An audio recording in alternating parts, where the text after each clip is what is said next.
It's a Christmas Eve morning edition of Hot Mic. We look back at the 5 biggest local sports stories of 2025, plus Jack Strand on what's next for his football career. A Christmas Eve Hot Mic starts now. Hot Mic with Dom Izzo. Really? Really, Dom? No. I like what Dom's doing. Okay. Dom Izzo. Jeez, come on, Dom. What do you think I am, a magician? Yeah, I'm fired up, Dom. What else could I say? Absolutely. It was great to get on the field, and then Dom came up to me, and I'm trying to walk away from me. I just wanted to enjoy myself out there. Hot Mic. Great job.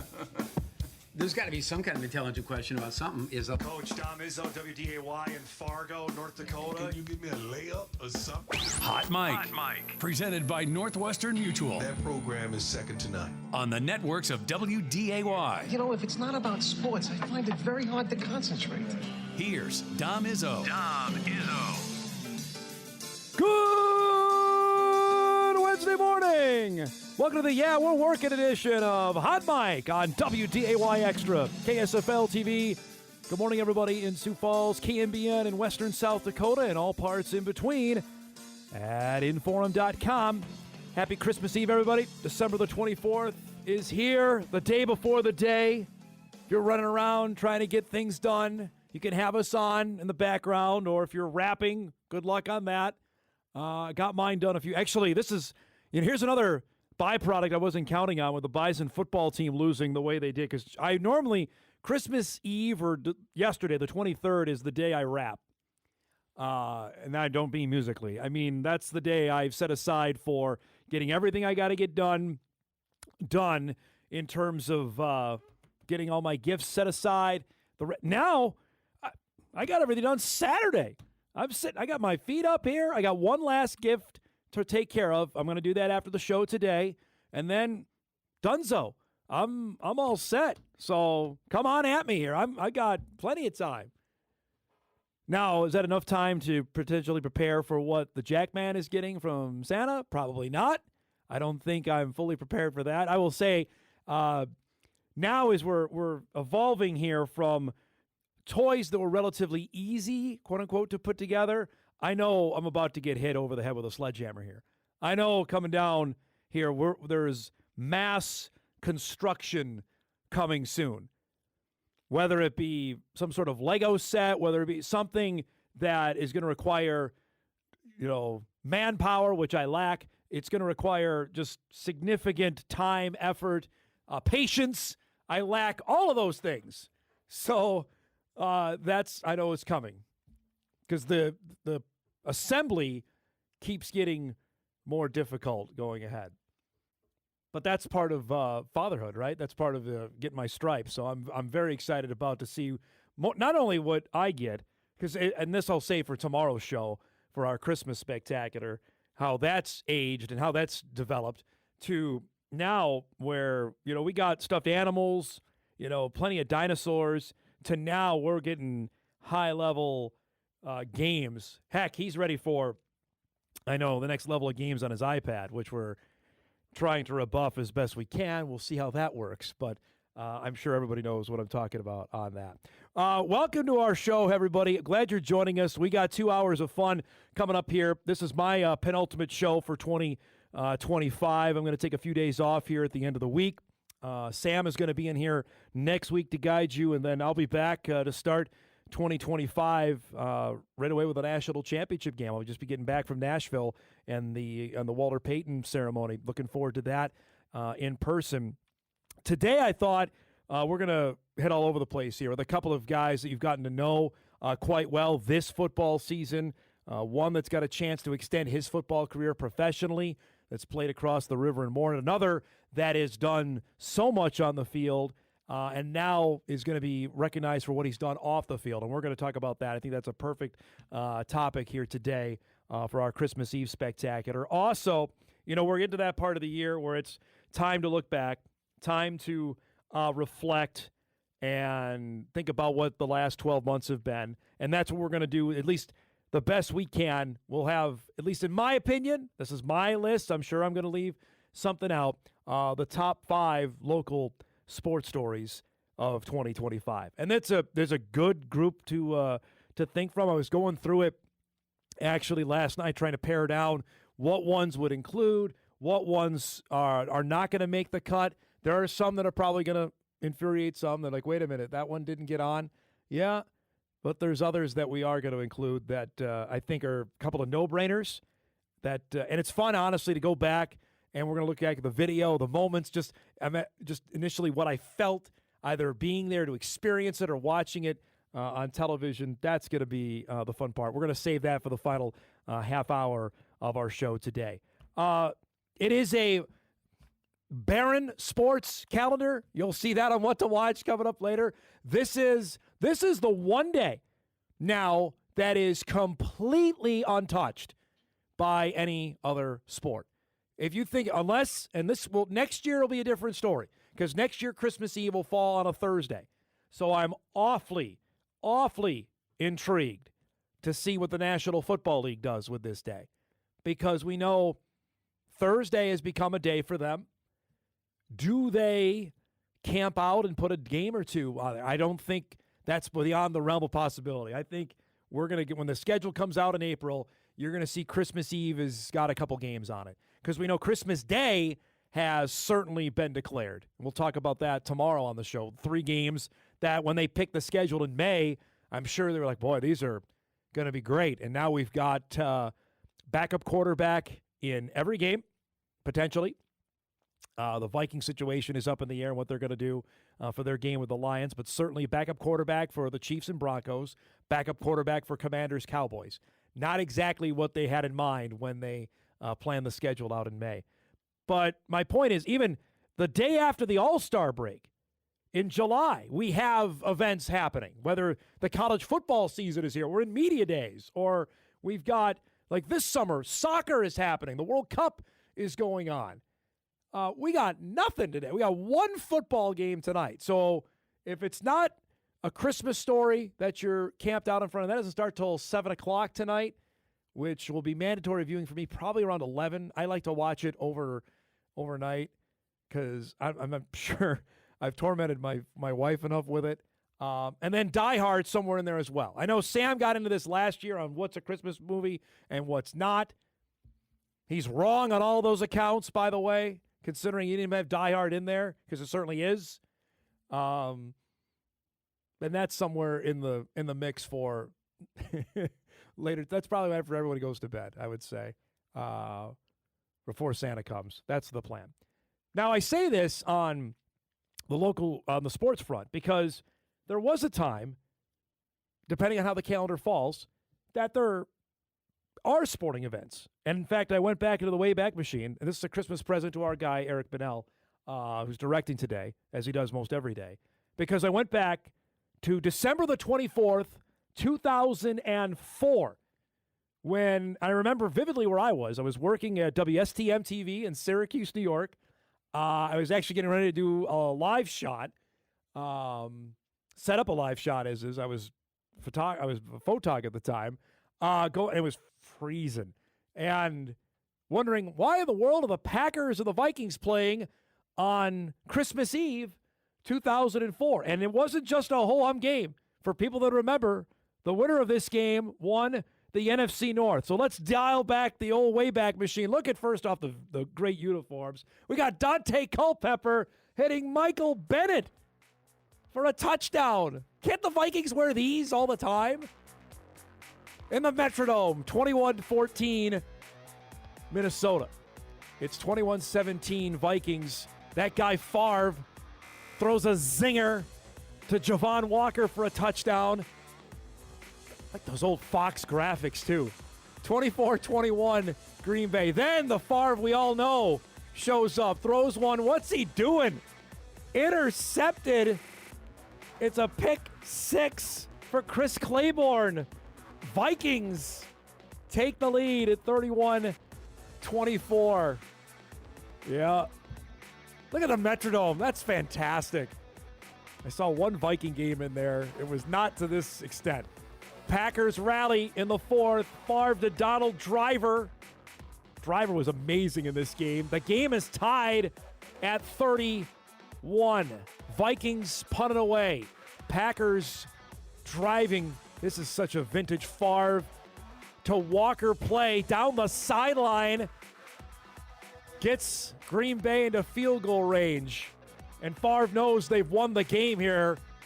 Look at the Viking fans already leaving, getting ready to start Christmas early. And he took a heck of a shot here. That's why he's super pumped. Now, before he's even a Viking, it's Ryan Longwell, who kicked the Vikings into the NFC Championship. Kicks the Packers to an NFC North Championship. I love them shutting up the Viking fans. This is long before I had any appreciation for what this rivalry is, so to see it now, there's Mike Tice with the customary pencil behind the ear. 34-31 Green Bay. Listen to the stats in this game. It's a ridiculous line here. Thank you to Pro Football Reference because they're tremendous and going back and looking at this stuff. Favre, 30 of 43, 365, 3 touchdowns, and the pick 6. Donald Driver, 11 receptions, 162, and a touchdown. Dante Culpepper, for his sake, 16 of 23 for 285 and 3 touchdowns. Why can't the Vikings get quarterbacking like that now? My goodness. Leading receiver that day was Nate Burleson. Nate Burleson, now of CBS News, had 2 receptions for 110 yards and a touchdown for the Vikings that day. Green Bay, of course, went on and won the division that year. Do I have to bring up what happened the rest of the way? I'm sure Eric doesn't want to bring that up. They beat the Bears, and then, of course, lost to the Vikings. I believe that was the Randy Moss mooning game of 2005 in the wild card game at Lambeau a couple weeks later. So, but they have that one. And again, it's only a matter of time, I imagine, before this becomes a regularity. If you look at what the NFL has done over the last handful of years, and they've camped out, and the COVID year proved it. They can play on every single day. We saw that in spades that year. They played Monday to Friday, and obviously Saturday and Sunday. That if we're back here next year when it's on a Christmas Eve, I would anticipate we got a couple of football games because people know they're going to watch. I mentioned those Christmas Day games tomorrow. They're still going to get a ton of people to watch because it's football. Even if it's bad football, sometimes that's harder to remove than not. So there's a little Christmas Eve memory here to start our show on a busy Wednesday. We got a lot to get to. Wednesday means it's a visit with our guy Drew Trafton coming up here in just a few minutes on our guest lineup brought to us by Northwestern Mutual. We will try to console after what happened on Saturday in Bozeman. I only briefly chatted with him. I wanted to save it for our show here today after Montana fell to Montana State.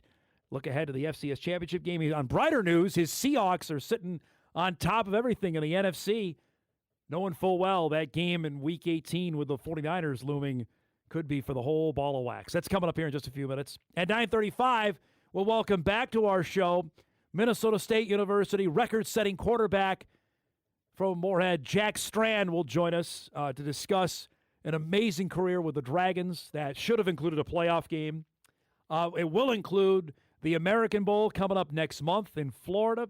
Describe his invitation to that and professional football and what he's heard from scouts and his agent about what's ahead. That's coming up at 9:35. In our second hour, Logan Kopp will join us, former North Dakota State linebacker, on the end of the Bison season, a remarkable run, and for him, being named to the All-State AFCA Good Works team. What went into that? And what kind of award that is, and a trip to New Orleans coming on New Year's Day. And as I mentioned, our final half hour, we'll salute the top 5 local sports stories of 2025. Some really fun stuff to look back on here on this Christmas Eve show. So that's what we got here for our lineup here on this Wednesday morning. We'll take our first break. We come back. Drew will join us on the Super Brawl and where the Grizz go from here. That's coming up. Hot Mike on this Christmas Eve is back after this on WDAY Extra, KSFL, KMBN, and Inforum.com. The biggest Seahawks, Sounders, and Mariners fan in the FM area. It's time for Views with Drew Not even the holiday can stop our guy Drew Trafton for joining us. Happy Christmas Eve to you. Hey, Merry Christmas. Yeah. So, in your family, did you ever open anything on Christmas Eve, or did you save to the day? No, yeah, we would definitely do some Christmas Eve opening. We would always have a big celebration with my mom's side of the family because they're all in the same city.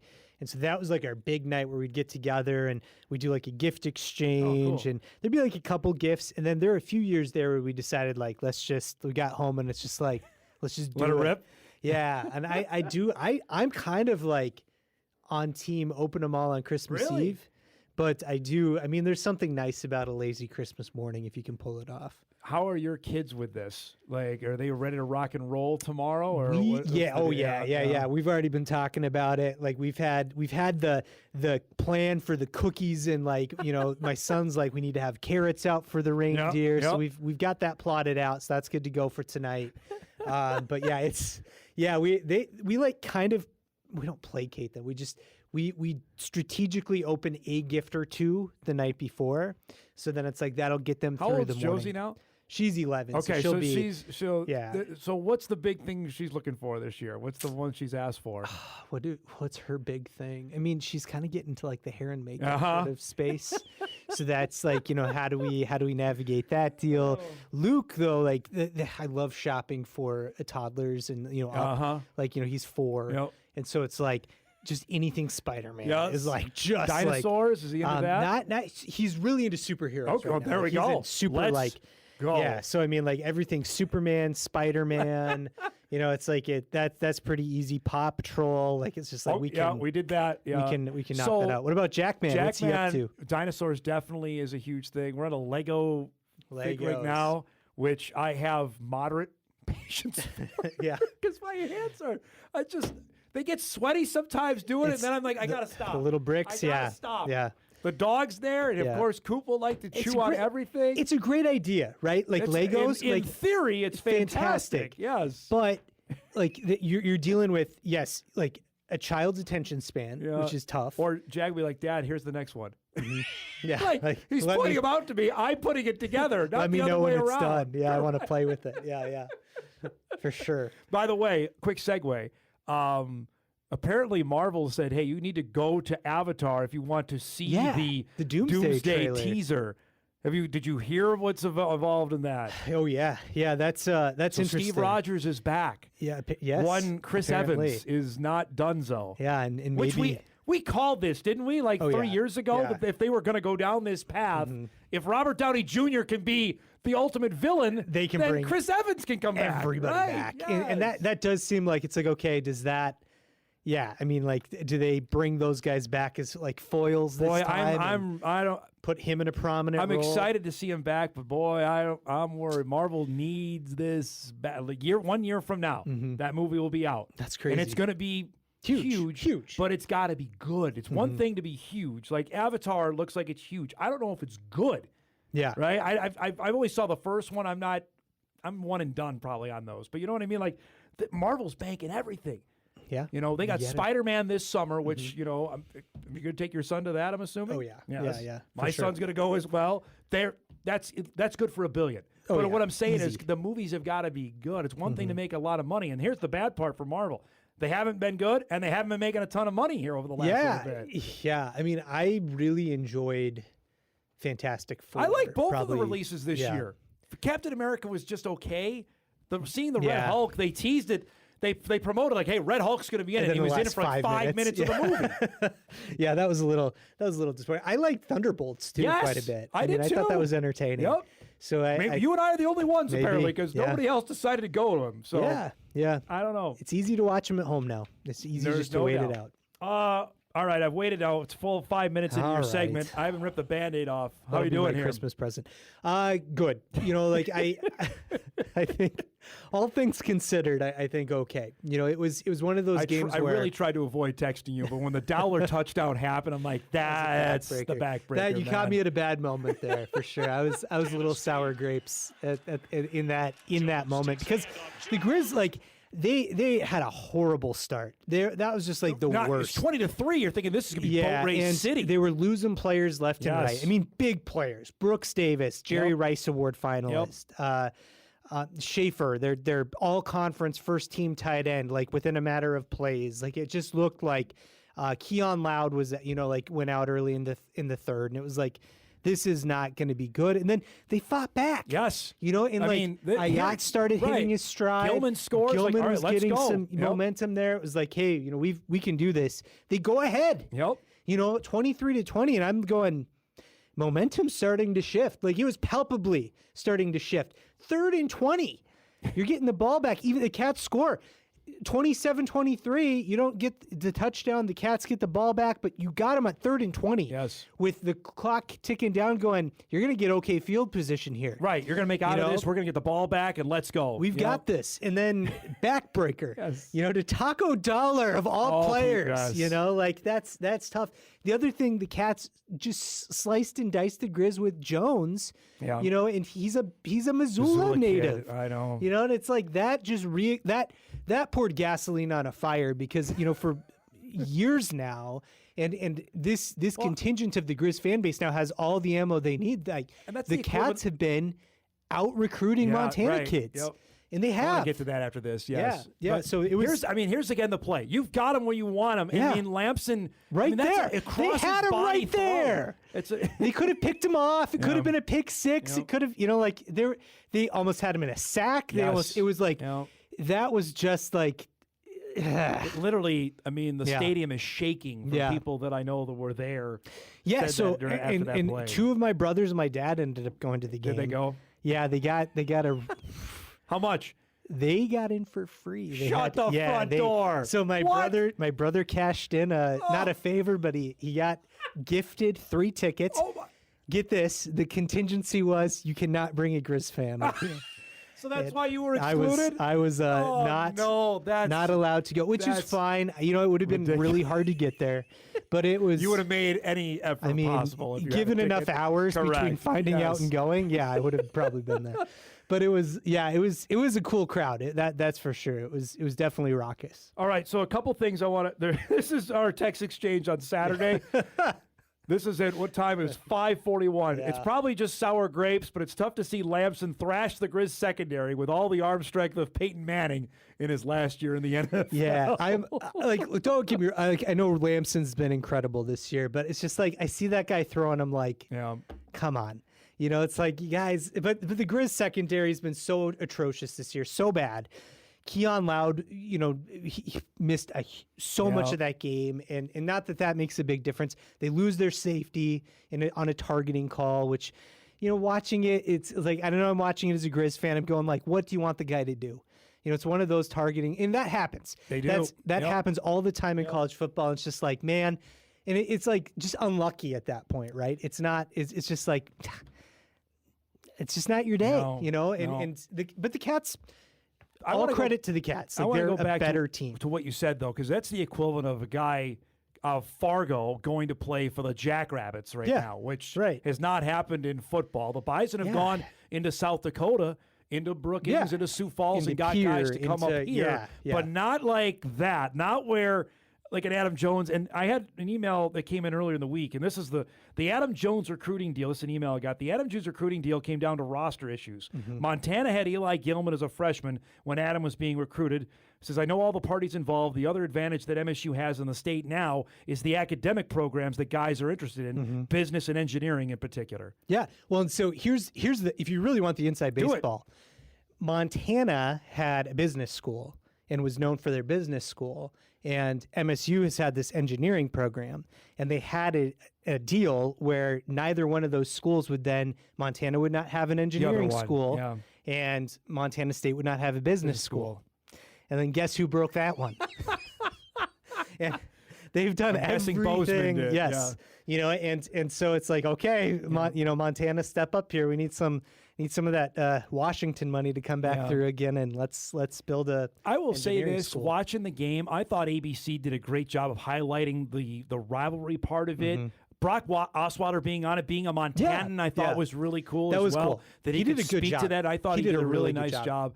They called the FCS championship game, that pairing last year of Dave Fleming and Brock Osweiler, and they were good. I believe they're going to do it again actually in a couple weeks in Nashville. They haven't announced pairings for that yet, but I thought.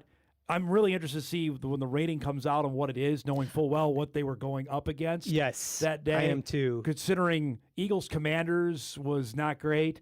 The CFP game wasn't good. That was not a good game. The Tulane Ole Miss game was a boat race that maybe this one did okay. Yeah, I mean, it'd be cool if it was north of 2. Yeah, like I think, it'd be really good. I think that might be possible. It's just like that's such a 3 o'clock on a Saturday. Yep. And we saw what it did in the quarterfinal. Obviously, wasn't up against what it was up against this last weekend. But yeah, it'll be interesting to see what that number is. Now, this might have paid you back for how the Seahawks won last week. Yeah, because getting that win may have counteracted what happened in the Chris game because you guys had no business beating the Rams last Thursday. And I see that as more like karma, right? Because the first time these teams played, a few weeks back, the Seahawks dominated the Rams everywhere but the scoreboard. Because Darnold threw 4 He picks threw in the 4 game. interceptions. And so I'll tell you what, I'm looking at this like as a Seahawks fan, I'm going like, I'm not totally scared of seeing the Rams in the playoffs because we've turned the ball over 7 times in the 2 games against them.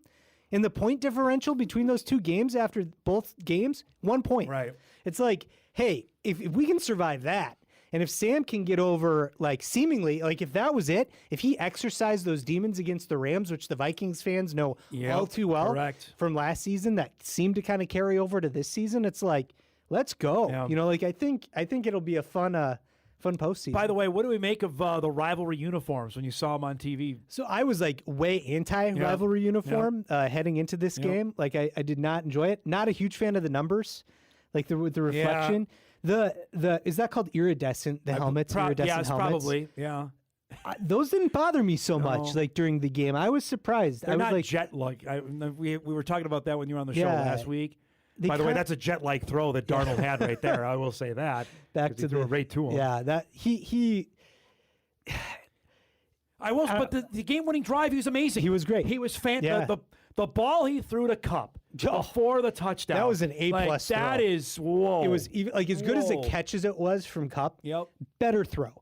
Like it was just, it was incredible. Yeah, he showed up when he needed to, and he fought through it. I mean, I love the guy this year.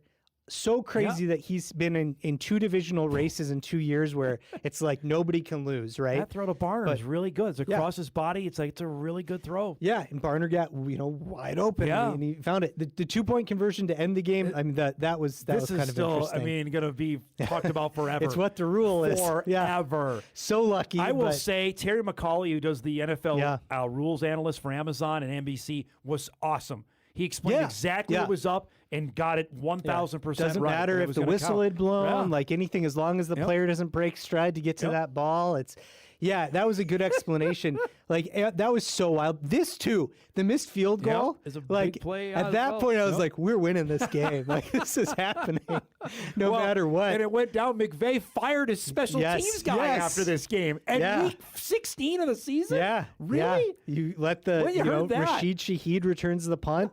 Missed field goal. I mean, that field goal, the 2-point play. I mean, that's McVay was hot after the game. That was as animated as I've ever seen. And a lot of the him. reporters were asking on the Puka stuff, which that was so self-involved. Like Puka brought that on himself. And tweeting like, "What are you doing, dude? Like, come on!" Especially after the week There's the he Kupp had. catch right there. It was just an incredible Eastern throw. Washington against Montana in Missouri.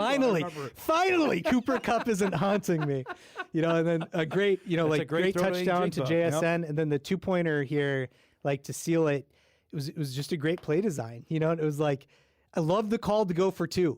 Right? Yeah, it's like absolutely. there are 3 minutes left. You hadn't stopped and them. Herb Street called it because Al's lost his fastball here because Al's like, well, they're going to kick it. No, they're not. They're going to. Yeah. The Seahawks didn't have any tiebreaker. They have to win the game. Yeah, a tie does you no good at all. They have to win. And now they're in the driver's seat. They control their own destiny. Here's the thing now, because we're speculating on what Week 18, the last game of the year, like Bucks Panthers could be in there because that's going to be for win and you're in, lose you're done. Seahawks 49ers suddenly is moving up the leaderboard. That could be for the 1 seed in the NFC. Right. And it's like and so like how do you not give them that game? That's pretty good too. It's in Santa Clara. It's where the Super Bowl is going to be this year. It's like you kind of that to me seems like if that game's on the table, say like San Francisco, if they beat the Bears, Seahawks take care of business against the Panthers. like how do you not show that that'd game? be is tough. Yeah. NFL's unfortunately running this. We got a roll here, but quite a few of their games are duds here at the end because we got a lot of spots already clinched with 2 weeks to go. Yeah. I mean, it's kind of like last year again, where it's like, the NFC North took all those spots. The West takes them this year. Will you be watching any of the games tomorrow? Yeah. Yeah? Yeah, I think so. Okay. Yeah. I mean, it's just we're not traveling this year. Yeah. We're just gonna take it easy. So yeah, I think so. Have a great holiday. We appreciate you doing this each and every Wednesday. It's one of my highlights that we get to do it. Have a Merry Christmas, Happy New Year. We'll see you in 2026, thanks. all right? Happy Christmas, Happy New Year. Let's do it. All right, there he goes. Our guy Drew Trafton joining us here on our Christmas Eve Spectacular. We come back. Dragon standout. Speaking about spectacular, Jack Strand on an amazing career and what's ahead for him. That's coming up on the other side of the break. We're back after this. Welcome back, everybody. Christmas Eve Spectacular rolls on this Wednesday morning.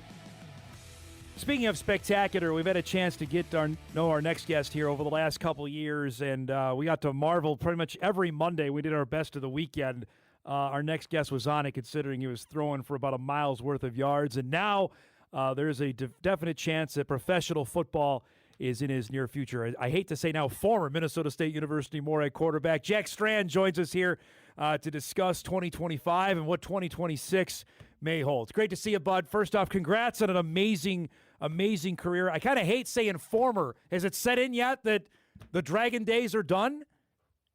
Oh, well, I appreciate all that, first of all. And yeah, it's taking a little while for it to set in. Now kind of a little over a month out from the end of the season. It's started to set in a little bit more, but yeah, hearing former Dragon definitely sounds a little weird. It's going to take some getting used to. All right, we can rail on this now. How in the world did you guys get left out? You beat Mankato at their place and didn't make it. Can you rationalize that to us? Yeah, I mean, after that game, we were hoping we were going to have a chance, and I mean, we did everything that we could, to get in, finish 8-3, same record as them, and I guess, with the whole computer index rankings, everything, I'm not entirely sure how it works, but it was their strength of schedule. They beat a couple 9-win teams, and so they got in just based on that. Kind of is what it is. It took a little bit of air out of us. That Sunday night after we beat them, we were feeling pretty good for about 24 hours, and then that announcement came, which was a little bit disappointing. But I mean, still, can't take away from anything we did during the season. And that's a big win for our program, probably the biggest win that we've had, especially at least in my time here. Like looking at the Duluth and the Augustana wins we've had, but being able to beat, I think they're ranked number 14, at their place, and kind of, wasn't really close for much of the game. We kind of handed it to them, and it was a good one to end on, at least, I guess. Didn't get the playoff bid, but it was a good way to go out for us seniors. So off of that, when you're leaving Blakesley Stadium, are you thinking we got one more, or did you think in the back of your mind, if that's the way to go out, that was a pretty good way to wrap it? It was a little bit of both. Obviously we were hoping to get the chance to keep going in the playoffs, and I think we would have played well. In that region, our super region ended up being really good. Put Ferris State in the national championship, and they won it. But I think after the game, kind of the bus ride home, we were feeling either way. Like with the win, it was really special for us, and definitely made the bus ride back a lot more fun. Being able to celebrate that with everybody, and knowing that this might be the last time that we get to do this, and so kind of just taking it all in. You just found out you finished fourth in the Harlan Hill, which goes to the top player in Division II. I got a feeling if you would have kept playing that you may have finished higher, but what does that mean to you that you were recognized as one of the top players in Division II football? Yeah, that's a very cool honor to be able to get some national recognition. I think it's really important for our program too. Kind of the last couple years we've been getting more nationally recognized, beating these top 25 teams, getting a couple wins against them, and having a shot to get in the playoffs at the end of the year.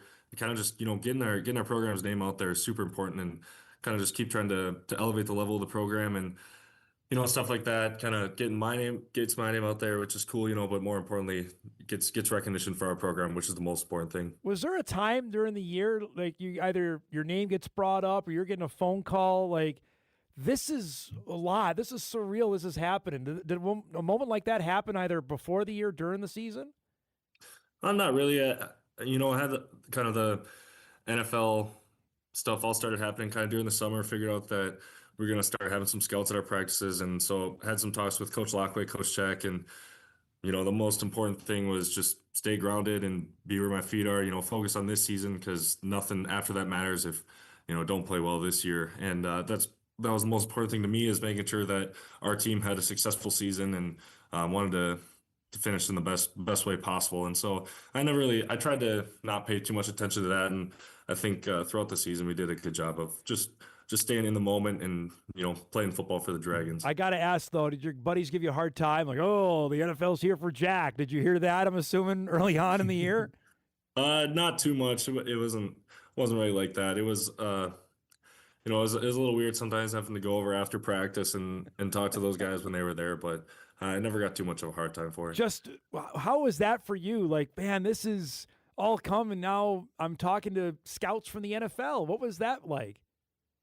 Yeah, I kind of just tried to treat it like any other conversation and not really look into it too much. And, kind of goes back to just focusing on being in the present. And, my job at that time was to play quarterback for the Dragons and do it in the best way that I possibly could. And so I try not to, let that outside noise creep in too much. And yeah, I mean, looking at it, obviously talking to NFL guys, it's a big step, and it's something that's really cool. Not a lot of people get to do, which, is super cool for me. And I'm very blessed to have been able to do that and hopefully be able to keep doing it. All right. You want to, sorry, bud, you want to win games. How do you grade your 2025? You won a lot of games, but you didn't make the playoffs. So I guess I know for you a competitor, quarterback, how do you grade 2025 for you personally?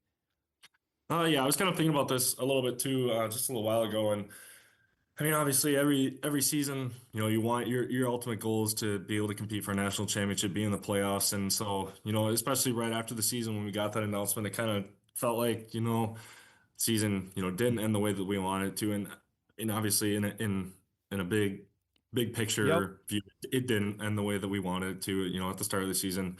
But I think looking back on what we were able to do, getting 8 wins for the first time in a while, beat Bemidji for the first time in a while, beat Mankato for the first time in a really long time. Being able to get the program to the spot it's at now, and that's something that my class, our senior class, has done for the last 3-4 years, and we've just kept kind of building on the previous year, elevating the level of the program, and looking back where we were at a couple years ago compared to where it is now. I think we've been able to do a good job of that, and I know the guys that we have that are here and the guys that are going to be coming in the future, they're gonna keep pushing that level. So tell me about that. When you came in, knowing it had been maybe 5 wins, sometimes 6, sometimes 4, that now routinely you're winning 6, you're winning 7, you want 8, that's the standard we want MSU Moorhead to be at. Yeah, that's really cool, and especially because that's something that Coach Lockway talks about all the time, and why I keep saying it. Elevate the level of the program. Building on the people that came before us, and it's something that we do with our box talks every week. Like each senior gives a talk, and they put something in the box that all the seniors that have graduated, they've done a box talk, they've put some in that box, and so we know that we're at the point that we're at because of the guys that came before us, and the guys that come after us, they're gonna be there because of what we were able to do. And so it just that level just keeps building throughout the years because of the love and the care that people that come before have for this place, and it just shows how special it is. Like we saw so many alumni at our home games. The Minot game, we got all the guys from the last couple of years down the end zone. We throw a touchdown to BP in overtime, and they're all kind of storming the field with us and celebrating. That was just such a cool moment. And I mean, it just it shows that even if you're not if you're a former Dragon, like I am now, you're always a Dragon. What did you do for your box talk? Yeah, I kind of just talked about the different pillars of the program. I talked about find a way and keep getting better. Those were kind of the 2 big things that I took throughout my whole career, and then I'm going to take for the rest of my life, and talked about that and some of the people that had huge impacts on me, whether it was coaches, players, my teammates, just people that I love that have helped me get to this point. And then item I put in the box. So a couple summers ago, we were doing summer workout, and I broke a track hurdle. I tripped on it trying to do hurdle hops, and a little chunk of it broke off and cut my stomach up, actually. Oh, and so man. I kept that and wrote on it, put it in the box, just kind of as a, even through failure, you got to just kind of stick with the process and know that in the end, you're going to see that the process paid off in the results. So. Wow. That's good, man. That's a good story. football's not done. Tell us about what's to come. Obviously, you got invited to participate in the American Bowl. Give us the lowdown on what that's about and what's the next few weeks look like. Yeah, so beginning of January, I'm going to be going out to New Jersey, training with Test Football, and Tony Rasiopi is the quarterback coach I'm going to be training with, and I think you know him from training Cam Miller last year, and he's been with Cam for a while. So I kind of met him with him over the summer and throughout the season, just staying updated, talking to him, and then after the season, I was like, yeah, this is where these guys they're invested in me, they believe in me, this is where I want to go. So I'm super excited to get out there and start doing combine pro day training. And then the American Bowl starting, that's on January 22nd. So I'll go there down to Florida for a week of practice, a couple days before that, and then participate in that game. Hopefully, just be able to kind of show what I can do in front of some big name guys. And, that was something that was really important, throughout the process, is just making sure that I can get into one of those bowl games. So I'm very grateful to have the opportunity to be able to do that, and I'm excited for it. Tell me about the phone call of getting invited to this. I'm like, all right, that people think that I can potentially do this at the next level. Yeah, that was cool because I was talking to Evan. My agent kind of been working on him for a while and trying to figure if I was going to get an invite or not. And it was, I think, on Saturday that he called me that night, and I was just texting him throughout the day. I was like, yeah, I haven't heard anything from him yet, because he was expecting to hear some from them, pretty soon. And then he called me. He's like, yeah, I got you the American Bowl invite, and kind of just felt relieved about that. I was like, all right, I'm gonna, set in stone, I'm gonna be at one of these games, and kind of just took a load off my shoulders, I guess. And then it kind of cleared up made my schedule clear for where I'm going to be for the next month too, which was for a while before that I was like, yeah, I don't know if I'm going to be in New Jersey right away or if I'm going to be at a different bowl game. And now I know for sure, which is good. We've had Tony on a couple times. Obviously his work with Cam and other quarterbacks is well renowned. What are you looking forward to the most about what he can do to get your name? Your name is out there here, probably in this part of the world, for everybody else to figure out that, hey, this is a guy Jack Strand better look at here for potentially at the next level. Yeah, I mean, I know I got some stuff I got to clean up with my mechanics, with my throwing motion, and then I think the biggest thing for me is going to be working under center stuff, because in the last 4 years I've taken 0 under center snaps, and they do that a lot in the NFL, taking dropbacks, play action, everything. So it's not going to be natural for me at first, but I think we're going to drill it enough, and I know I've already talked to Tony about doing that, and I've been working it in Moorhead and then here at home in Wisconsin, and once I get out there, I know I'm going to be doing a lot more. And then just going through watching film and practicing the interview process and everything with him, kind of seeing how it works at the NFL level. But I know he's going to help get me ready, and going to be a good time. All right, a couple minutes left here with Jack. We appreciate that. We have Lockway on the show every Tuesday throughout the season. You're a former player, so now you can spill the beans on this. Give us a good behind-the-scenes story that you can share about what kind of coach, what kind of guy he is. We know, but give us a good one that you can share on the air. Well, I got a few from, I don't know, no specific stories really stand out. So one of my favorite things that he does, so he'll, in his office, so that's where we meet for our quarterback meetings. And my freshman year, he was always in there because he was coaching quarterbacks. Now it's Coach Check that runs the meetings, but he'll still, pop in and grab something. And so must be after some basketball games or volleyball games or something, he'll have this huge black garbage bag of popcorn in there, and that'll just be his meal for the day, and it'll just be sitting on a chair in there, and he'll eat that, breakfast, lunch, and dinner. He'll just be snacking on the popcorn all day, and then sometimes he'll have some carrots or something, and we'll have to ask him what he made. He's like, yeah, we had the kids frying up, some sort of soup or something last night. And another thing that he does is with his spoons, he'll just lick them to clean them, and then he'll put them back in his drawer to use instead of actually washing them off. So he might be upset about me telling you about this, but hey, it's Christmas. You can get over. Do you know his anti-Halloween status? That he does not like Halloween. He hates it. No, hates Halloween, hates birthdays. He a couple summers ago, my brother was at the NDSU camp, and I think Lockway was there too, and my brother Zeke must have told him that it was my birthday. Lockway texted me, and he's like, "Is it your birthday?" I said, "Yeah." And he goes, "Congratulations, tell your mom thank you." And he's like, why are you celebrating your birthday when it was your mom that did all the work? So that's kind of his stance on that. But I think it makes sense. I get that. The Halloween one, I don't understand. That one he's lost me on. That I don't get. He doesn't The keep birthday one, I think, when you got that many kids, kind of makes sense. Or else True, you're correct. gonna be spending a lot of money on presents. Correct. Before we go, what's if you remember from when you were a kid, the one Christmas you wanted badly? Was there one? Hey, you asked Santa for, like, I want this bad. What comes to mind?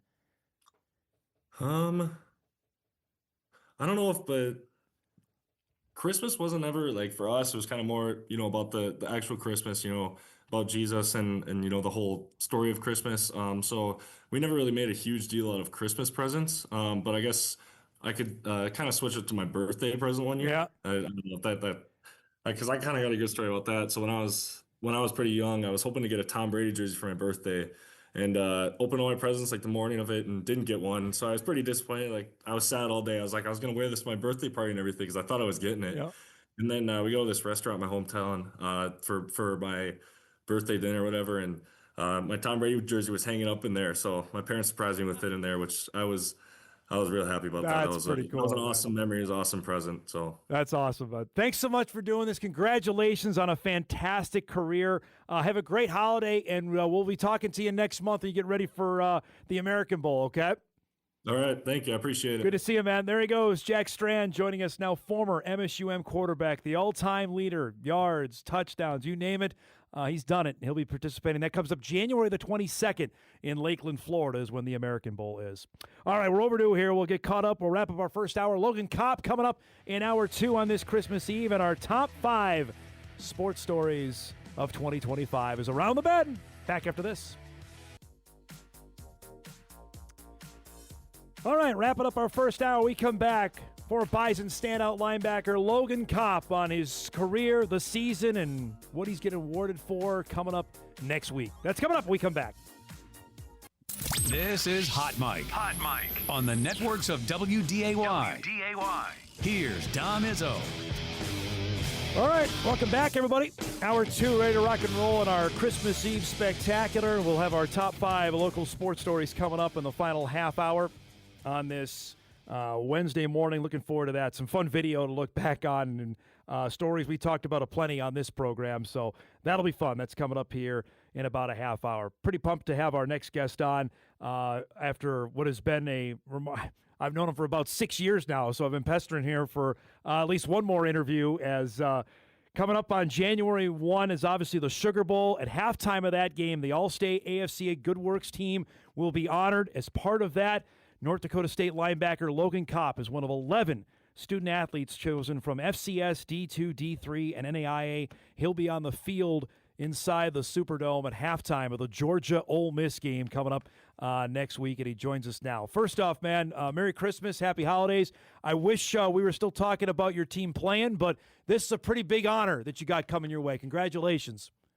Larry, thank you very much, and Merry Christmas to you as well. And yeah, I'm excited for the trip. Would have preferred a trip to Nashville, but this will be fun as well. All right, well, let's rip the Band-Aid off here. I saw you right after the game. I was talking with Cole Payton about this a couple days ago. Just the locker room afterwards, man. How long did it take you to take your pads off?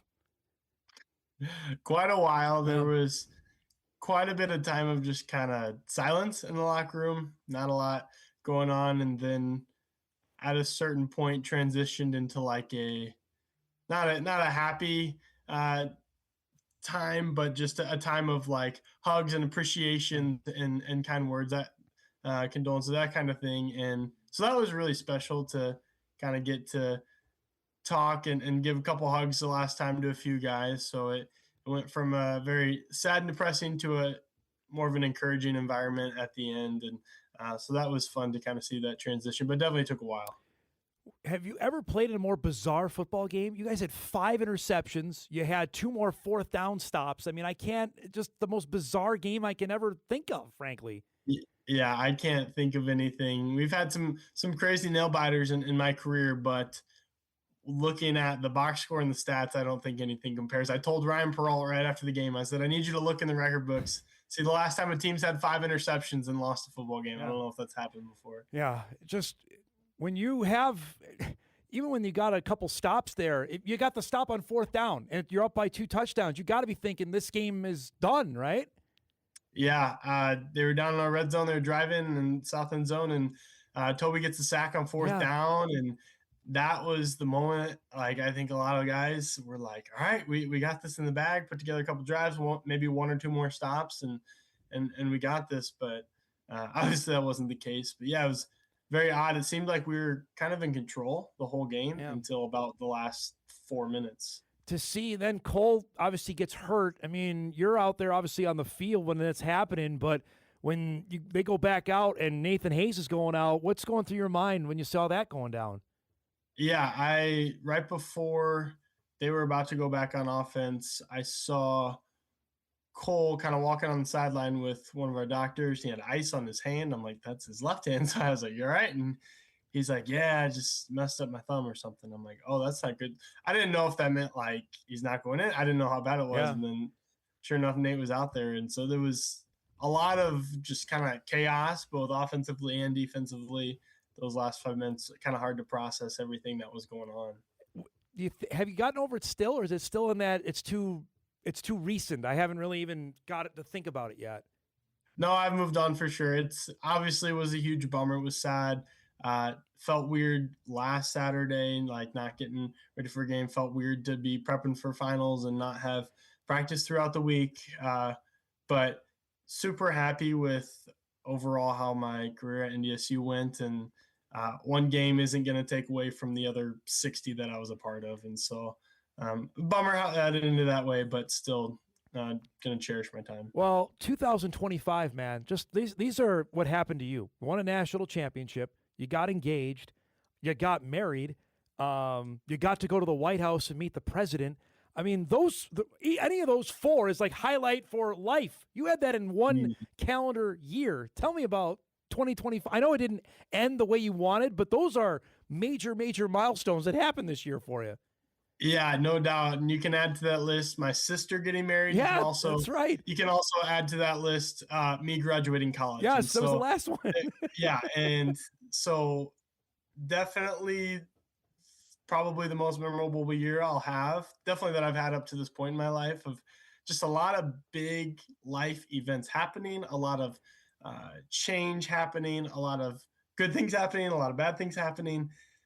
I will not forget this year. That is for sure. It's been an amazing year. And the fact that there's only 1 week left of 2025 is pretty crazy. And I didn't think I'd be ending my 2025 in New Orleans, but sure enough, that was an added twist to top off the year. So a lot of just chaos and fun memories that I'll definitely remember, hopefully in 25 more years. You also, on the football field, you had this year a game you played in the downpour. You had a game stopped for a couple hours by weather, did you have that in high school? I'm assuming you probably did in Missouri, right? With the kind of crazy weather you guys get. Yeah, we played on a grass field in high school, and we had a couple mud bowls, but I don't think we ever had like a delay in the middle of the game. We had a game that was delayed before the game ever started, but we never got stopped in the middle of play. So that was a first unique experience for me. Sometime you're going to you guys can write a story about what you guys were doing in there for those 2 hours. Because people would love to know that, man. That could be a long book written about what was done in that locker room for 3 hours. It was a lot of fun, from watching film to watching other games to playing games on the whiteboard. That was a memory I'll take with me too. Who was playing Wordle? Who was doing that? I think Cole Payton started it, and at one point there was pretty much half the locker room was playing a single game. Marcus Williams was up on the board writing up a word. I don't know how it got so popular, but everybody was playing by the end of it. Did you ever stick your head out to see what was going on? You didn't need to because you could hear it outside. Yeah, I went out a couple times because it was getting hot and sweaty in there, and I needed some fresh air. I walked out with Jeff Curtis for a couple minutes. I actually had Jeff call my mom because I was just wanted to update. And so Jeff called my mom. They were hiding under the bleachers, getting away from the rain. So I got to talk to my family for a bit in the middle of it all. That was kind of fun. We got a chance to know your mom and dad, and I did as well, which was fantastic. How many games here's a better question. How many games did they not go to? How many did they miss over your 5 years up here? That's a great question. I don't have an exact number for you, but I mean, they were 13 for 13 this year. They were they missed one last year. I know that for sure. I remember they came up for the first home game in 2021, my true freshman year. Like, oh yeah, we'll come up to a game. And after the game, they're like, we're going to come back next week. That was so much fun. Like they were not expecting to make it a weekly trip, but that's ended up being the case. I think by my second year when I was dressing and playing, they've in the past 4 seasons, like excluding my redshirt year, they probably missed 4 games in 4 seasons. That's amazing. That's awesome. Yeah. I've heard that from so many other parents as well, that will keep going long after their sons have played. You imagine that'll be the case, that they'll still come up here even though you're done playing? Yeah, I think so. They were up here this past weekend for graduation, which was a lot of fun. And they actually they stay at the Candlewood Suites every time right north of the Dome. And they got like a goodie bag from the Candlewood staff because they're like, we know this might be your last time here, but we thank you for coming up and making us your home for 5 years. So that was really special. If I had to guess, since my wife and I will be up here, they're going to make some more trips up here, whether that be over the summer, whether that be for a football game. I wouldn't be surprised if they have a couple more trips to the Fargo Dome. That's so cool. That's a really neat deal the hotel did for them as well. All right, so let's discuss here the AFC award. We discussed this when you got nominated to the team back in September. Why was it so important to you to be such a factor off the field, to donate your time to some worthy causes, that this was important to you? Can you describe that? Yeah, for sure. I probably didn't realize until my second or third year of college, like how much of an impact and how much of a platform we're given. Just having the label and the title of NDSU football player. I didn't realize that when I came up here, and probably took a couple years to realize how much people in the community like respect us and look up to us. And something as simple as visiting an elementary school, seeing the impact that can have on a nine-year-old, a little third grader, signing my name on a piece of paper or handing someone a glove after a game and seeing a kid's face light up. I began to realize how easy these things were to do for me, but how big of an impact they can have on other people. And so that kind of grew for me over my time, my understanding of that. And probably the last couple of years specifically, not only the impact that I can make on others, but the impact that others can make on me. Being a part of things like Night to Shine, which is a prom night for people with disabilities. Like, yes, we make it a memorable night for them, but they probably have a bigger impact. That has had a bigger impact on myself than them. And so realizing that there's so much more to life than football, and realizing that I have an ability to use my platform and my label for good things that don't involve just football. Once I kind of realized that, they gave me a greater desire to serve and to try to give back to a community that gives so much to me. We saw a couple of photos from the most recent Night to Shine event when you had a good majority of the team with you. What was that like for you and your guys and your teammates to be part of that? Yeah, it was a lot of fun. I was a part of it for the past 3 years now, and the first year I did it, I don't think there were very many of us on the football team that did it. And then each year since then, it's kind of grown, and we probably had 30 guys there this past year. And that was a blast. A lot of guys were kind of being a part of it for the first time. And I was kind of the veteran, I guess, in the group. And so got to lead guys and show them how to make it a memorable night for these people. And to do things like that, community service, to do it with people that you know, to do it with your friends, it makes it 10 times better. And so everybody, I think, that went had a blast that night. The last Bison to be on the Good Works team is your good buddy James Kaiser. What did he? How much did he influence you on this, if at all? Oh, a ton. He's pretty much been my mentor since the day I stepped on campus. He called me about 2 hours ago. We were chatting on the phone. Me and my wife went over we're actually neighbors. I don't know if you knew that. I did not know that. No kidding. The apartment building that me and my wife live at, like I'm looking right here, I'm looking at James and Gracie's building that they live at outside my window. That's awesome. So we're literally neighbors. So we see each other all the time. We went over to their house to hang out with them and their 2 kids for dinner last night. So that was a blast. Yeah, James has been a huge mentor in my life with football, but more importantly with my walk and my faith. It helped me grow in that over the years. And yeah, I can't express how much he has done for myself and for my wife and for our family. And it's, a role model for me. And he definitely helped shape me and probably helped me earn this award. spending New Year's Eve in New Orleans. That might be a little bit of a scene, man. What do you think about that next week? Yeah, it's going to be interesting. It'll be a little bit out of maybe the comfort zone of me and my wife. That is not our cup of tea. So we're looking forward to being in bed early before the chaos begins. That's for sure at the hotel. But we'll get our touristy stuff done during the day when it's still light outside, and we'll be safe in the hotel at night. So describe that, though. I mean, you were mentioning off air before we got going. They got a whole itinerary point out for, but you actually get to go to the game. I meant you're going to be on the field at halftime, because we were guessing, like, what's the last college football game you went to that you weren't playing in? Yeah, it's been at least 5 years since I've been here.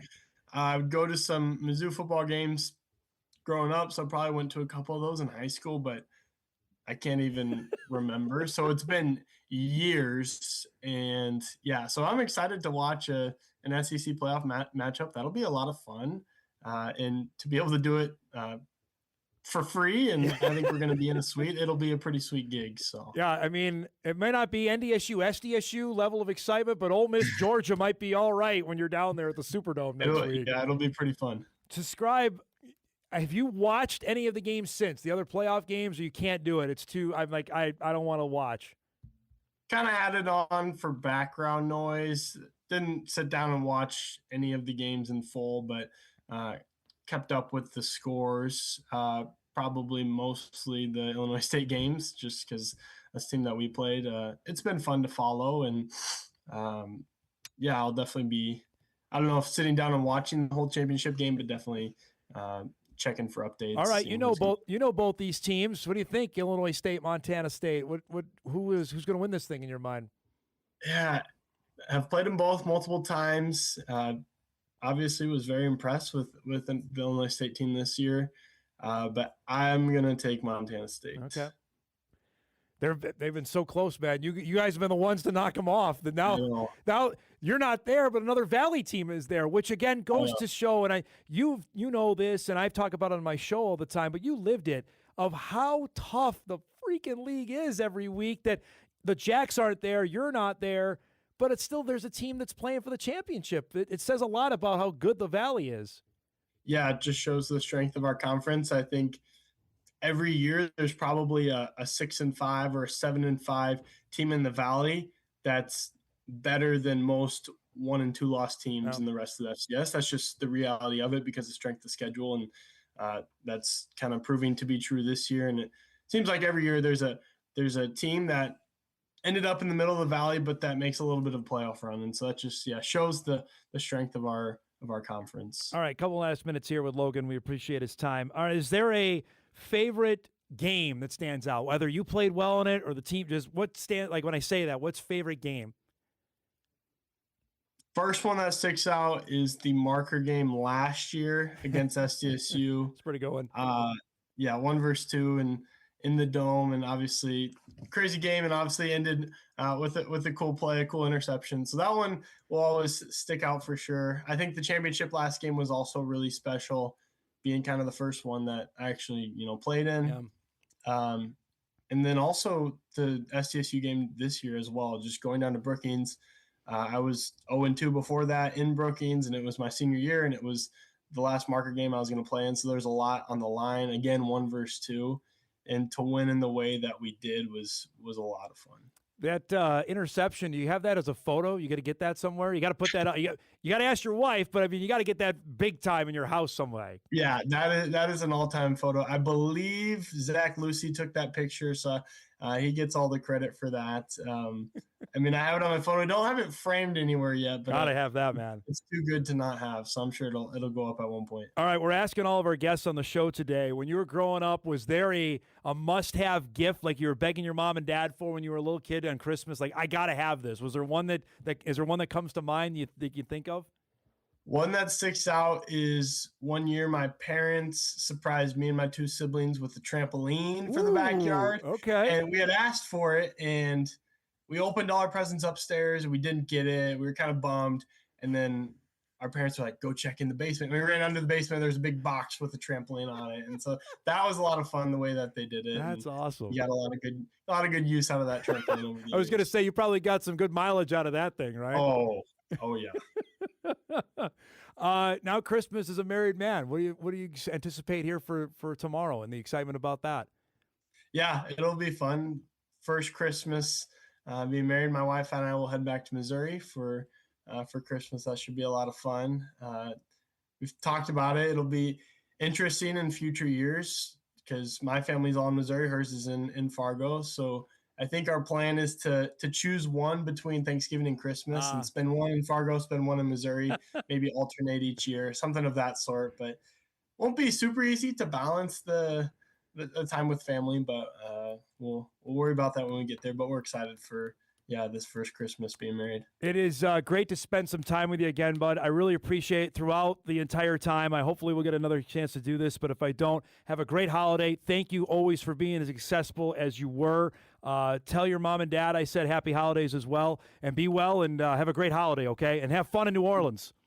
Thank you, Dom. Will do. Merry Christmas and God bless. There he goes. Logan Kopp, former North Dakota State linebacker, joining us here. He'll be on the field at the Sugar Bowl in New Orleans coming up next week. So if you watch the game on ESPN, they always highlight, because Allstate sponsors the Sugar Bowl, this part gets on TV. So if you're watching Georgia Ole Miss next week, you'll see Logan as part of that group that includes guys from Arizona, Clemson, Florida State, Notre Dame, Texas out there. He's part of a group that includes guys from Bethel, Bucknell. There's another Bison that'll be there. Eastern Washington, Johns Hopkins, John Carroll, Morningside, and St. John's. Dylan Wheeler, who's the guy that Trey Feeney was throwing touchdowns to all the time. He'll be on the field. So congratulations to Logan, and we appreciate his time there. All right, we'll get back on time here as we roll on in our Christmas Eve Spectacular. Coming up, we salute our best 5 local sports stories. That's coming up in our final half hour. Back on this Christmas Eve edition of Hot Mike on WDAY Extra right after this. Well, you think of, obviously, his play and the marker game he mentioned, October of 2024 with the game-sealing pick, and the raw emotion that came out after that game, and the Bison had finally beaten the Jackrabbits for the first time in 5 years, and he was obviously the huge part of that, and then go on and have the kind of game he had in the national championship. And again, just think of what he got to do in 2025, right? Start the year, they win the title in January. He got engaged, I want to say, 2 or 3 weeks later. They go to Washington, D.C. and meet the president, part of that whole entourage that did that in April. He got married in September and then graduates in December. Those are 5 major life moments there that were all compacted into 12 months.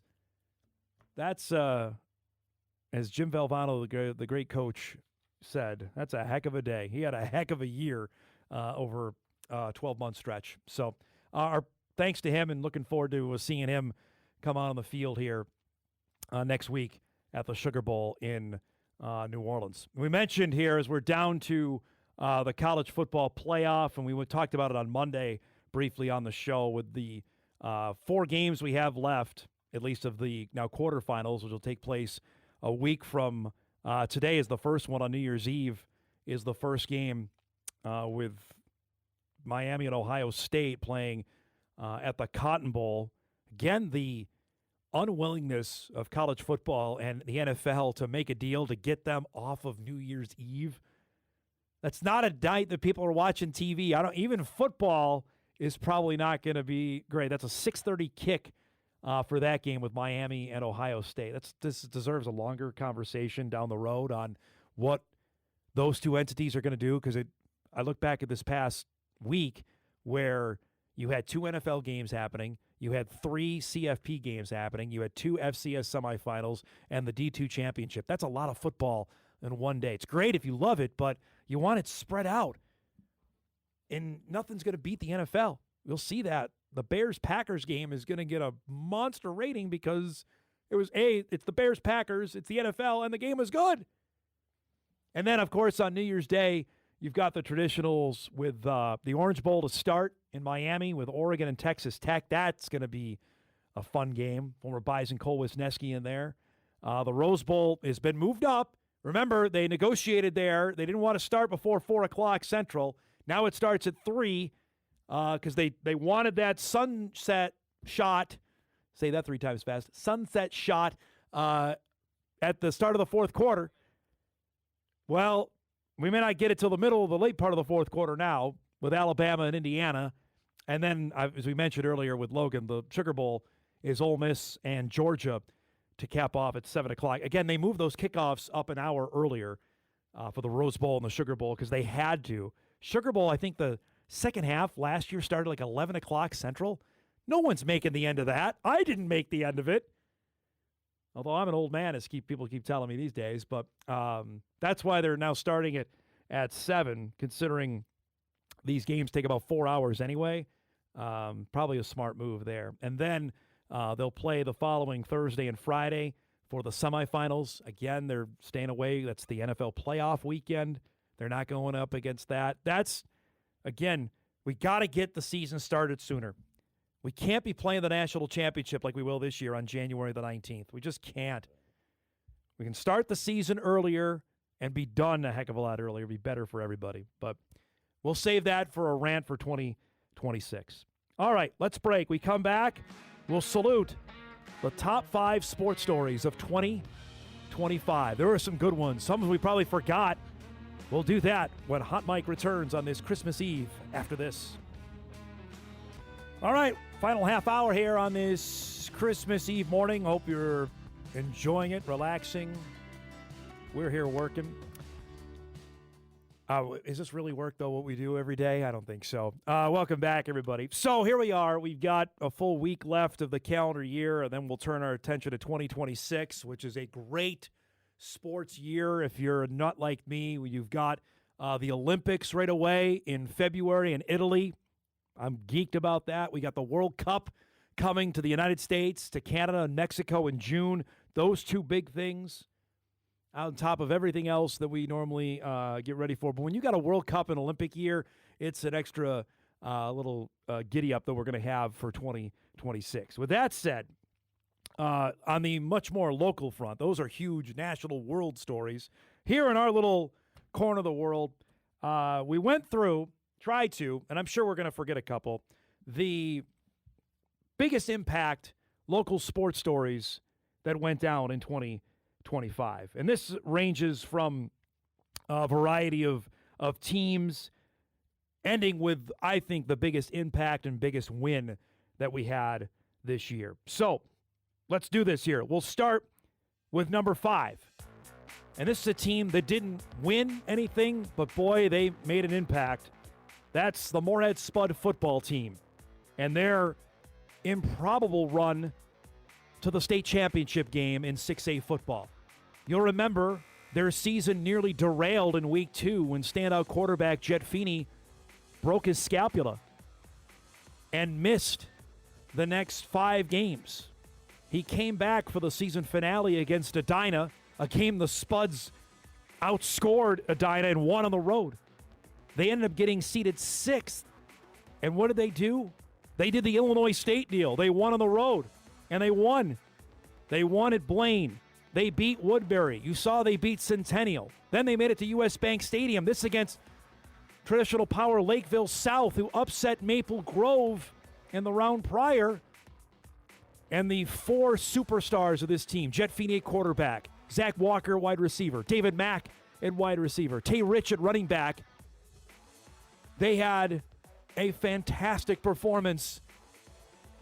You see Rich running through the Cougar secondary en route to, I don't know if you want to call it an upset win, because by the time they made it, this touchdown to Walker was going to be replayed forever, to knock off Lakeville South and earn them a date with the Edina Hornets in the 6A championship game, a team that they beat early this year, led by NHL draft pick Mason West at quarterback.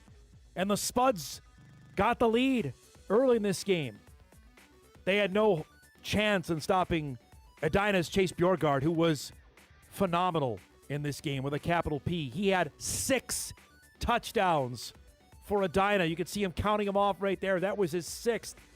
That made it a 42-28 Edina lead. Moorhead wasn't done, though. Feeney had some more magic on the deep ball to Zach Walker. That made it a 42-35 score.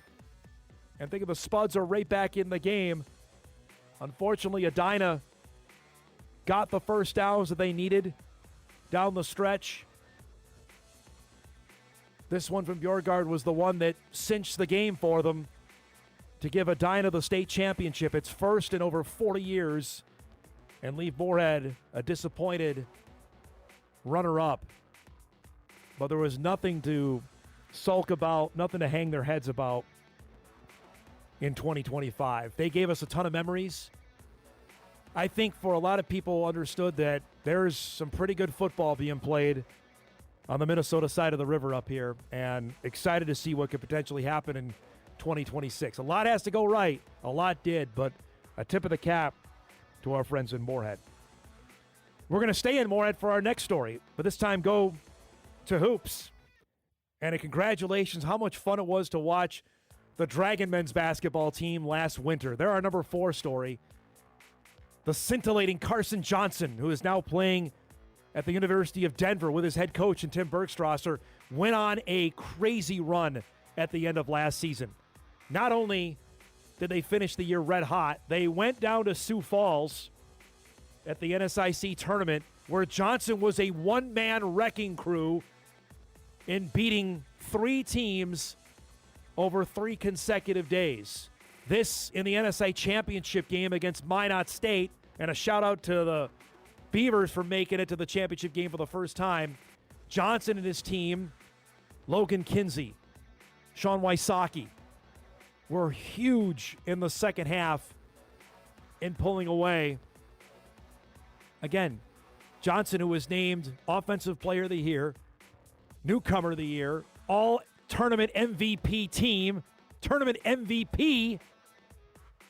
They won the NSIC Tournament Championship. Then they go on, win a game in the first round, won a game in the second round. They lost to powerhouse Washburn in the Sweet 16, but they gave this area, which loves its hoops, some great memories. And it turns out it was able to get Bergstrasser, Johnson, Kinsey, Wysocki all trips up to Division I.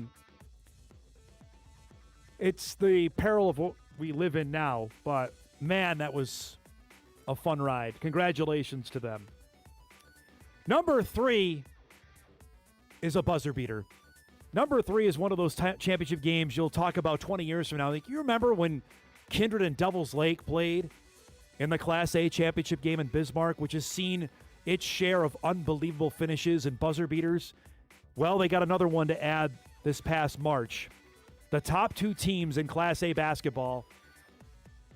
And this game was dominated by Devils Lake until Kindred finally turned the on switch on.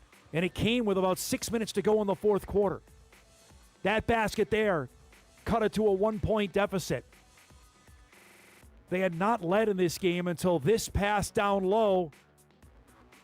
Carson Osi gives Kindred the lead.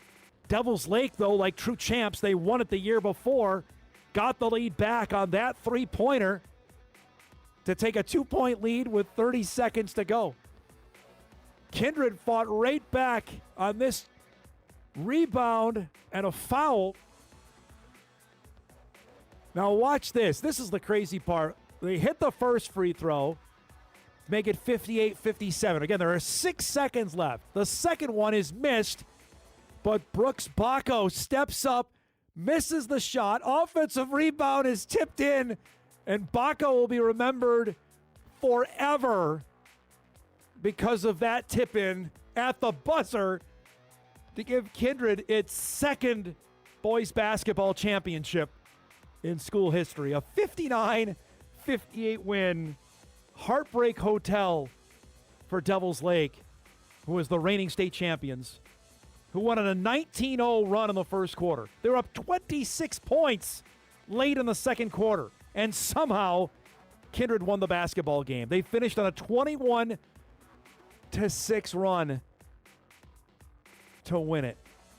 Again, Look at Baco, right place, right time. The man who's got about 15 Power 4 offers to play football. What everybody knows him for around here is basketball. He's going to be remembered forever because he won the state championship on a game-winning shot. Just a fabulous play. I've had the good fortune of calling a couple buzzer beaters in state championship games. That one is an all-timer. All-timer that happened in March. Another all-time moment happened a month after that.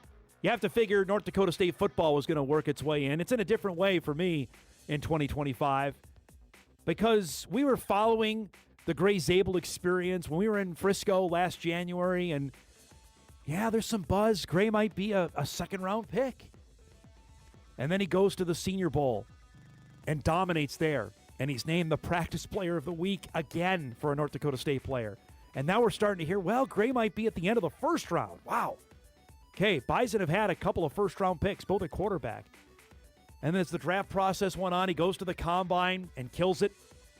By the time he came back to Fargo for his pro day in March, there was some significant steam that this guy might be a high-level NFL draft pick. And as it turns out, he was. The Seattle Seahawks, with the 18th pick of the first round, selected the Pierce, South Dakota native and the former Bison All-American, and with the 18th overall pick of the 2025 NFL Draft out of North Dakota State, becoming the third highest draft pick out of FCS behind one Carson Wentz and Trey Lance. It's Gray Zabel. We were there in Pierre that night. This was the reaction at his watch party. You saw, obviously, his embrace with his mom and dad. And what has he done in his rookie year in the National Football League? All he's done is started all 15 games for the Seahawks at left guard. And he's going to be a all-rookie team player. This was in the Thursday night game against the Seahawks. Him out there, Letchmo, big number 76, just chomping down the field, blocking guys en route to a big-time pickup. That's all he's done this year, is impress. He's wowed the fans in Seattle with his personality, his attitude. Obviously, his play on the field goes without saying. It's one of those stories that we got to cover that just blew up on us. Because remember, we're talking with some people that are in the know, and it's so similar to what happened with Christian Watson and Cody Mauk, that just there was the talk there, and then it went straight up. To coincide with that, his quarterback got drafted 2 days later. Cam Miller, who was just an afterthought, I think, of Bison football fans because he wasn't Carson Wentz. He wasn't Brock Jensen. He wasn't Easton Stick. He wasn't Trey Lance. Well, by the time his career was done, he had accomplished all those feats that all those other guys I mentioned had. He had beaten the Jacks. He had won a national championship for the second time, and he was drafted by the Raiders in the 6th round of the 2025 draft. Another great story. That one with Gray, with his family, and with the community of Pierre out there, and obviously how much Fargo had embraced him. Pretty cool deal. Number one is a no-brainer to me. And obviously we chatted about a little bit last week as we put a bow on 2025. To me, what the Moorhead Spuds hockey team did in March will be remembered forever as well. For a team that had never won the state hockey championship and had fallen behind in the previous 2 rounds of this event. They had beaten Edina to get here. Lakeville South in the first round. Now they're facing Stillwater for the AA championship. 20,000 on hand at the XL Energy Center for this game. And they come out and get the dreaded 2-goal lead. They led 2-0. And this is finally it. They're going to finally do it. And they couldn't have had a better start. They scored another one here. It was 3-0. Like, wow, they're going to win the state championship, and it's going to be a rout. Mason Kraft was amazing in this game. They weren't done. they add to it here. They scored 4 in the first period. Mason crafted a hat trick. Talking about what Chase Bjorgard did for Edina. But nobody gave Stillwater the memo. It was 5-3 when this goal was scored to make it a 6-3 Moorhead lead. Again, Stillwater, though, the Ponies were looking, they didn't go away. It's 6-4 now in the third period where this wrister is put in. It's now, okay, it's 7-4. Now they're going to coast, and they're going to finally win this thing. Stillwater, though, wouldn't go away. They made it 7-6. Charlie Stenja made a couple of huge saves in net, and finally, Moorhead can celebrate a first state hockey championship.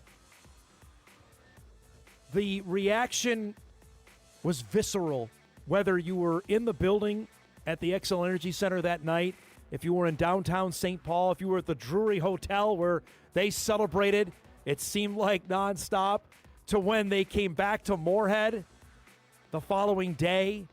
And frankly, in the 9 months since, it has been a party where you see now state hockey champions 2025, banner raising in this community that they will, you know, the first one is always the most important one. It really is.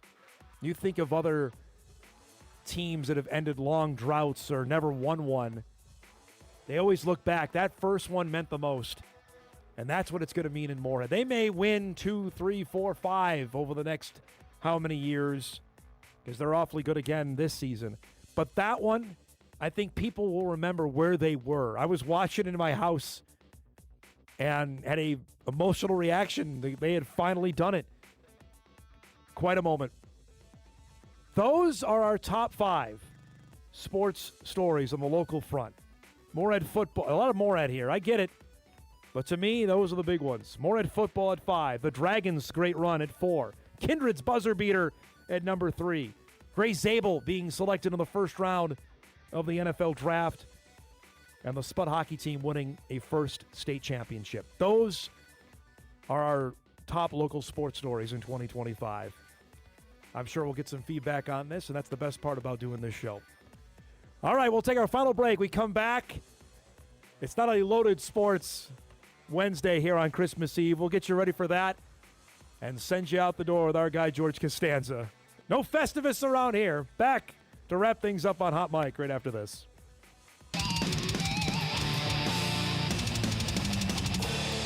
All right, What to Watch is brought to us by our friends at Northwestern Mutual as we wrap up the show here. This took all of my powers to come up with other things to watch. Now, we could have put on here the usual suspects. You know, It's a Wonderful Life is on tonight on NBC at 7 o'clock, which is, honestly, I'm going to watch that because I do every year on Christmas Eve on top of, Christmas Story. But the end of It's a Wonderful Life gets me every time, especially when Harry comes in and toasts George. When Harry Bailey shows up and the guy, Harry Bailey, everybody, it gets me every time. I should have included that. My favorite doc is on, Doc and Daryl, as a 30 for 30 on ESPNU today. If you want to relive that D3 game we featured on our Best of the Weekend on Monday, River Falls and Johns Hopkins are playing today on ESPNU. If you need something in the background noise. There is one live sporting event. The Hawaii Bowl is tonight with Cal and Hawaii at 7 o'clock on ESPN. So if you need some sort of sporting event in your life, you've got that going on tonight. But tonight is for a night for family, for great food, be festive, and enjoy what's to come tomorrow. We're back with you for a abbreviated 1-hour show tomorrow. It'll be highlighted by our good friend Kyle Emanuel, who's got some big news to share, NFL picks with my dad, and we'll celebrate the Christmas holiday in style. So we're really looking forward to that show coming up tomorrow. Hopefully you can find a little bit of time to spend with us, or certainly you can podcast or record it anytime you want to watch. We got to roll. Our thanks to our guests today, to Drew Trafton, to Jack Strand, that is, and Logan Kopp. If you missed any of the show, you can podcast it later today at inforum.com. Have a tremendous Christmas Eve, everybody. Enjoy the day, and we'll see you back here tomorrow on Christmas morning. Thanks so much for watching Hot Mic on WDAY Extra, KSFL, KMBN, and Inform.com. See you tomorrow, everybody.